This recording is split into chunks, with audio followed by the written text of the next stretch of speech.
और जो दरिंदे इसके लिए जिम्मेदार है, जल्द से जल्द उन्हें फांसी की सजा दिया जाए। नहीं तो वो दिन दूर नहीं जब मेरे जैसे लाखों करोड़ों रेबल सड़क पर उतरेंगे और इन कातिलों की हत्या हम सड़कों में करेंगे। अगर आप न्यायपालिका में इतने देर करोगे, हम अपनी बहन बेटी के साथ नाइंसाफी नहीं होने देंगे। जय हिंद, जय भारत। नमस्कार, सत श्री अकाल, सलाम, हेलो आप सभी लोगों को भाइयों। जय हिंद और जय भारत। लेके चलता हूँ इस वीडियो में अपने भाई और अजीज़ मित्र सहयोगी रेबल श्रद्धानंद पति के ओर, जिन्होंने 2 अक्टूबर को गांधी जयंती, शास्त्री जयंती के दिन एक बहुत ही ज़रूरी महत्वपूर्ण मैसेज देश को दिया, भारत की इस घटिया जुमलेबाज सरकार को दिया, और जो हाथरस में कांड हुआ है उसको लेकर बोले। बिना समय नष्ट किए लेके चलता हूँ सीधे रेबल की ओर।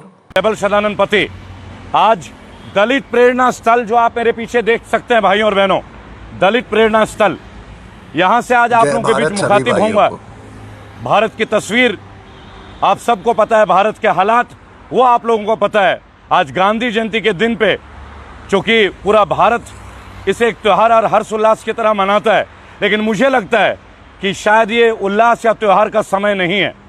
आज मैं रेबल श्रद्धानंद पति आप लोगों के बीच आप लोगों की समस्याएं, मेरी समस्याएं, हमारे भारत की समस्याएं लेके आपके बीच में हूं। और केवल समस्या नहीं मैं बताना चाहूंगा भाई और बहनों कि जो हम लोगों के अंदर ये इतनी बड़ी एक बलपूर्वक हम पे नीतियां थोपी जा रही है, तो क्या महात्मा गांधी अगर आज जीवित होते, क्या उन्होंने कभी परिकल्पना करी होगी भाई और बहनों?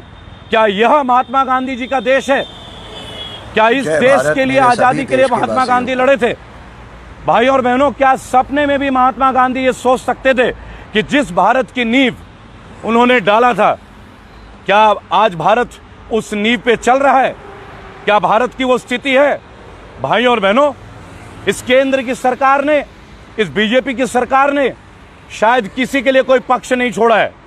मैंने आज दलित प्रेरणा स्थल का स्थान केवल एक कारण के लिए चुना, क्योंकि डॉक्टर भीमराव अंबेडकर, बाबा साहब अंबेडकर साहब लाखों करोड़ नहीं, संपूर्ण 135 करोड़ भारतीयों को न्याय दिलाने के लिए जो मेहनत की थी, वो भी उस जमाने में, आज से 70 साल पहले का उनका जो विजन था, उनका जो दृष्टिकोण था, वो हमारे आपके लिए था कि कानून सबसे ऊपर है। लेकिन आज केंद्र की सरकार कानून के भी दखलंदाजी कर रही है, जुडिशरी को खत्म करने की स्थिति में। भाई और बहनों, आज गांधी जयंती के शुभ अवसर पे मैं डॉक्टर बाबा साहब अंबेडकर की उस यादगार स्मारक स्थल से आपके बीच मुखातिब हो रहा हूं, दलित प्रेरणा स्थल। क्योंकि आपने देखा होगा अभी उत्तर प्रदेश में हाथरस की जो घटना हुई है, भाई और बहनों, हमारी देश की एक वीर बेटी का बलात्कार हो जाता है, निर्मम और क्रूरतम तरीके से उनकी हत्या की जाती है, रीढ़ की हड्डी तोड़ी जाती है, जुबान काटी जाती है, जीभ काटी जाती है। मैं ये समझता हूं कि यह सरकार से हम क्या उम्मीद करें? एक काम करें, आप अपराधियों को तो फांसी दे नहीं सकते, अपितु आप इस देश की बेटियों को रस्सी दे दी ताकि वो खुद आत्महत्या कर ले, क्योंकि आपके बस में नहीं है।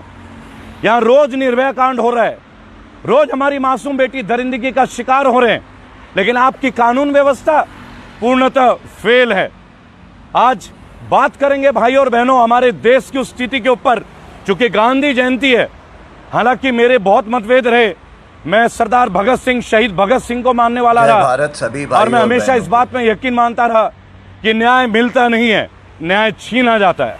अपने हक को अगर कोई ना दे तो अपने हक को छीना जा सकता है। मैं रेबल श्रद्धानंद पति आज आप लोगों के बीच और बताना चाहूंगा भाई और बहनों, आज उत्तर प्रदेश के नोएडा में दलित प्रेरणा स्थल से मैं उत्तर प्रदेश के अपने रेबल श्रद्धानंद फाउंडेशन के मुख्य सचिव, चीफ सेक्रेटरी को आप लोगों के बीच मुखातिब करना चाहूंगा।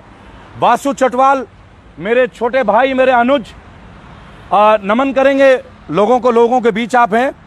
और बताना चाहूंगा आपको कि वासु चटवाल अमेरिका से अपने हायर स्टडीज को बीच में छोड़ते हुए हमारे आंदोलन में आए हैं, वो रेबल श्रद्धानंद पति फाउंडेशन में, और एक बागी बनने के लिए इच्छुक है। आपको बागी बनने में क्या जिज्ञासा हुई, क्यों बने आप बागी, बताएं। मैं यूएस जा सकता था पर क्यों नहीं गया, क्योंकि यूथ को यहाँ पे ग्रेजुएट होने के बाद जॉब्स नहीं मिलती है। जी। मेरे समय मेरे दादा ने अपने देश के लिए बहुत करा, पापा भी कर रहे हैं मेरे, पर अब मेरा समय है, यूथ का समय है, उनको गवर्नमेंट को दिखाना है कि हम भी कुछ कर सकते हैं। मैं बताना चाहूंगा कि वासु चटवाल लॉ के स्टूडेंट है, एमिटी कॉलेज के स्टूडेंट है, अमेरिका से ये बिजनेस स्टडीज करके हायर स्टडीज कर सकते थे, लेकिन उन्होंने यूएस से ही मुझे संपर्क साधा कि वो हमारे फाउंडेशन को जोड़ना चाहते हैं, और 11 करोड़ लोग हमारे फाउंडेशन में जो जुड़े हैं, हमारे लीगल सेल के मुख्य कार्यकारिणी में वासु चटवाल जी जुड़े हैं, और उत्तर प्रदेश के चीफ सेक्रेटरी के तौर पे मैं इनका स्वागत करना चाहूंगा। और आगे आने वाले पहलू में मैं विभिन्न मुद्दों पे इनके साथ चर्चा करूंगा आप लोगों के बीच। भाई और बहनों, आज किसान की स्थिति क्या है देखिए। Farmers are being beaten up in Haryana and in Punjab and everywhere throughout India इंडिया। आज अन्नदाता को पीटा जा रहा है, मारा जा रहा है। हमारा देश एक कृषि बाहुल्य क्षेत्र का देश है, कृषि ही हमारी मुख्य जीविका का कारण है। और भाजपा शासित प्रदेश हरियाणा में आप जानते हैं कि हरियाणा जो है वो कृषि बाहुल्य क्षेत्र है, एक तरह से जाटलैंड भी बोला जाता है। और समस्त भारत में पहलवान, विभिन्न स्पोर्ट्स के अच्छे अच्छे महान खिलाड़ी हरियाणा से आए हैं।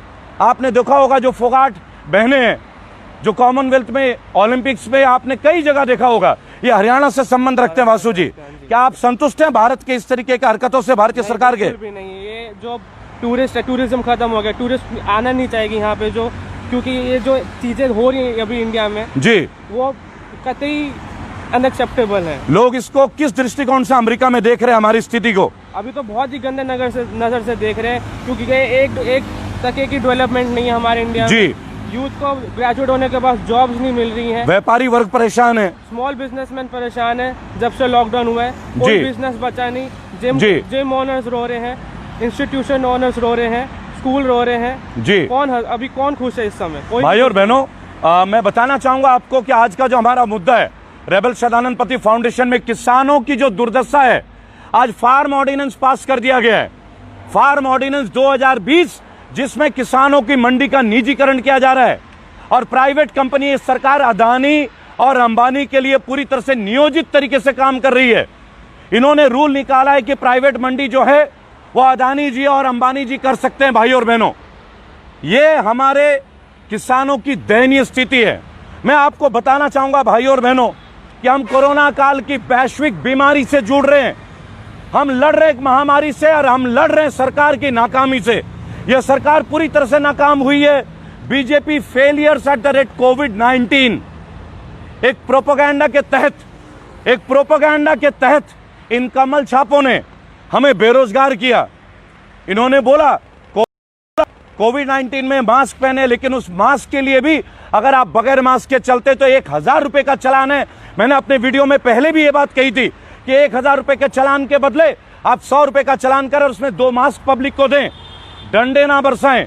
लेकिन इस सरकार ने हर जगह डंडे बरसाए। भाई और बहनों, चलिए आज बात करेंगे जीडीपी की। मोदी सरकार ने कहा था अच्छे दिन आएंगे, आज जीडीपी हाशिए पे है। भाई और बहनों, -23.9%।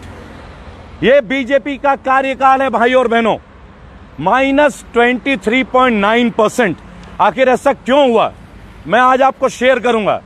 हमारे देश के महान अर्थशास्त्री professor Amartya Sen, doctor Amartya Sen, Nobel prize से पुरस्कृत, awarded with Nobel prize for economics. हमारी भारतीय सरकार अमर्त्य सेन की बातों को नहीं मानती है, उनके सुझावों का पालन नहीं करती है। आज बांग्लादेश ने प्रोफेसर अमर्त्य सेन के पालन करते हुए, भाई और बहनों, आज उनकी जो जीडीपी हमसे ऊंची दर पे चला गया है। हमारे देश के अर्थशास्त्री प्रोफेसर अमर्त्य सेन, उनके संदेशों को मानते हुए आज बांग्लादेश की जीडीपी जो है भाई और बहनों, वो हमसे ऊपर है और -23.9% पे है। ये है मोदी जी के अच्छे दिन। भाई और बहनों, केवल जुमलों से सरकार नहीं चलती। मैंने तो एक बात बोला, जिस तरीके से हमारे बहन बेटियों के साथ अत्याचार हो रहा है, हर 2 मिनट में एक बलात्कार हो रहा है। और उत्तर प्रदेश, जहां से मैं आज बोल रहा हूं, यहां के मुख्यमंत्री योगी आदित्यनाथ जी पूर्णतः फेल हुए हैं।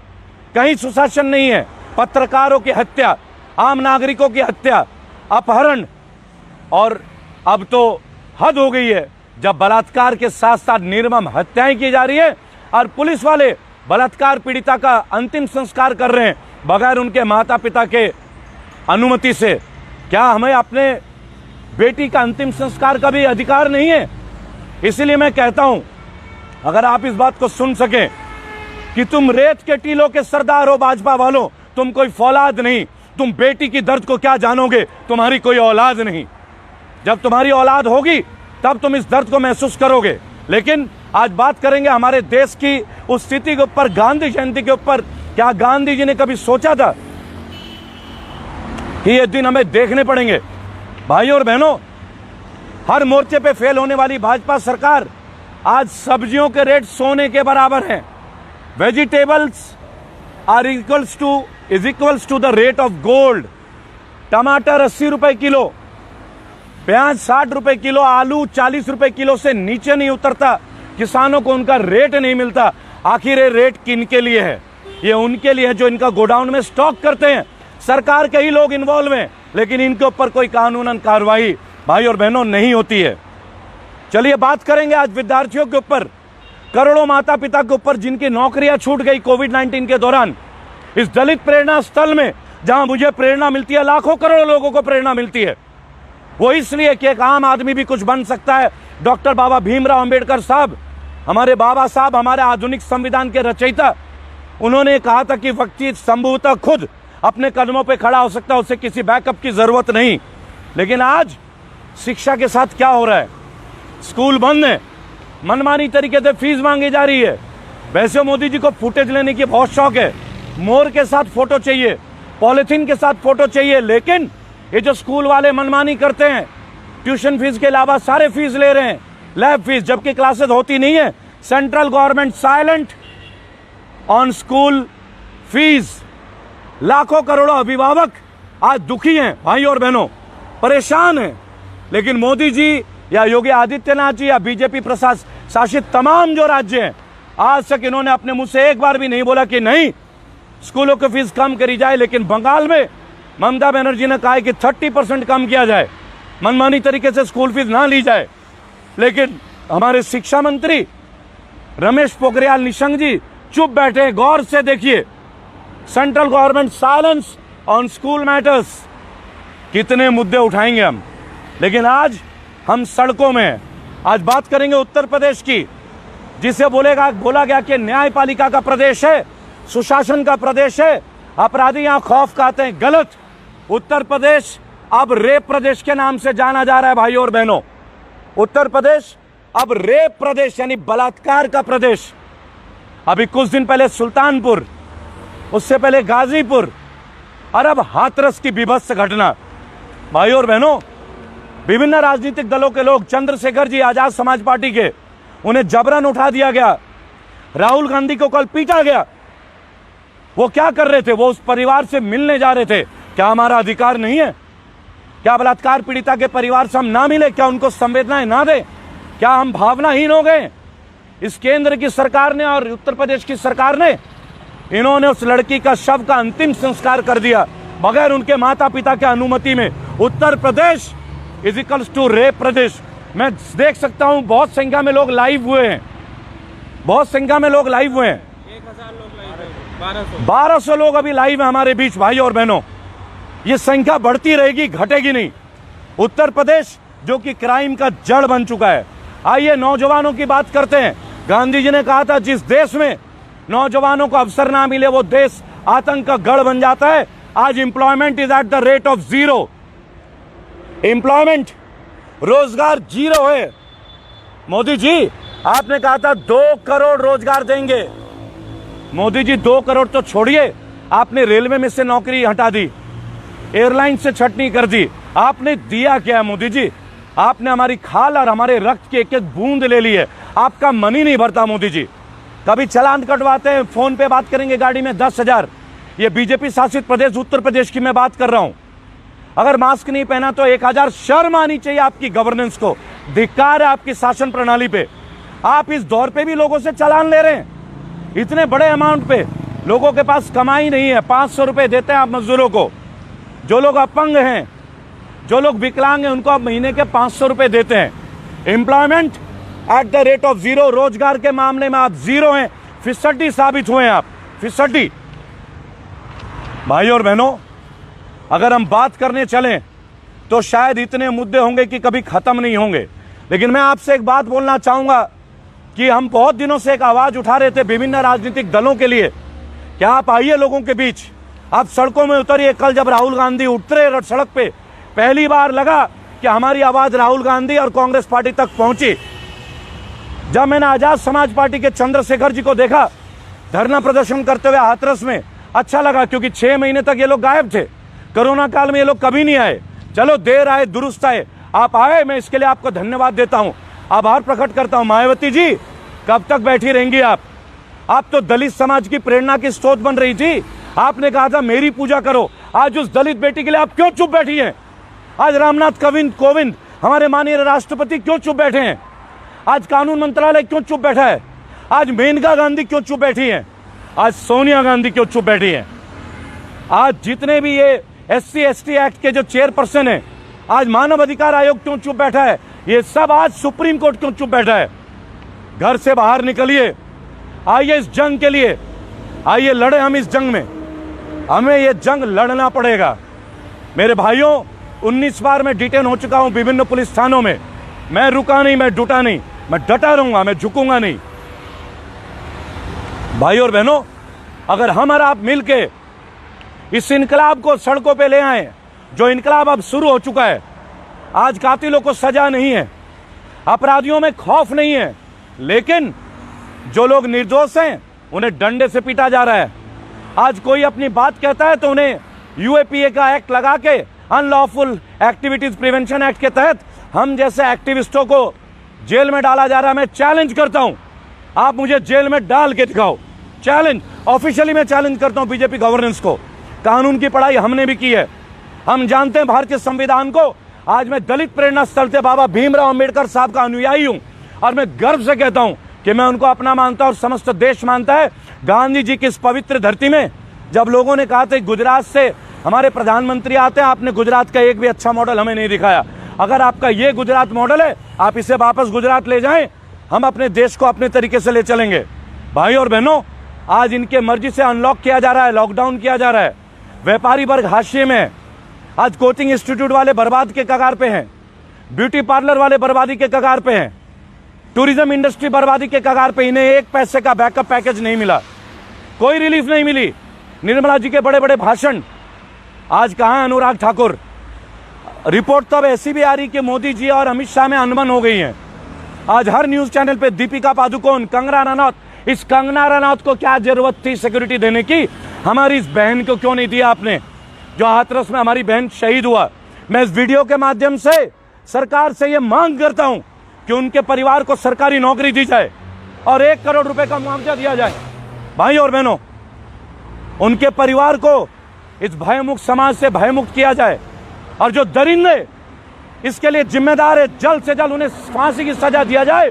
नहीं तो वो दिन दूर नहीं जब मेरे जैसे लाखों करोड़ों रेबल सड़क पर उतरेंगे और इन कातिलों की हत्या हम सड़कों में करेंगे। अगर आप न्यायपालिका में इतने देर करोगे, हम अपनी बहन बेटी के साथ नाइंसाफी नहीं होने देंगे। जय हिंद, जय भारत। जय भारत। हाँ जी भाइयों, तो ये थे रेबल श्रद्धानंद पति, जिन्होंने अपने टिपिकल अग्रेसिव अंदाज में बहुत ही महत्वपूर्ण इश्यूज, मुद्दों को उठाया गांधी जयंती, शास्त्री जयंती के दिन। हाथरस के मामले में भी रेबल श्रद्धानंद ने जो बोला, मैं उनसे सहमत हूँ।